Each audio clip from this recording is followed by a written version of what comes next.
काय सांगशील मित्रा, काय सध्या परळीमध्ये परळीत चित्र आहे, कुणाची हवा दिसते सध्या? गेल्या 10-15 वर्षात ज्यांना या परळीकरांनी निवडून दिलं किंवा परळीचा विकास हो, वार्डात कामे हो, असं काही झालं नाही.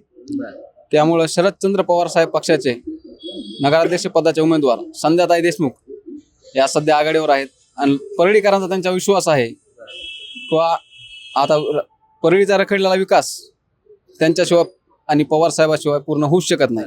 याच पण याच देशमुख घराण्यामध्येच माजी नगराध्यक्ष होते, त्यांचे मिस्टर नगराध्यक्ष होते. त्यांनी विकास केला नाही का? नाही बोला तिकडे. त्यांनी विकास केला नाही. विकास केला ना त्यांनी, कुठं नाही. त्यांच्या कामाचा लेखाजोखा ते मांडतात ना.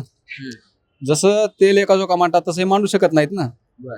त्यांना विकास केला म्हणून त्यांनी एवढं मोठं धाडस केलंय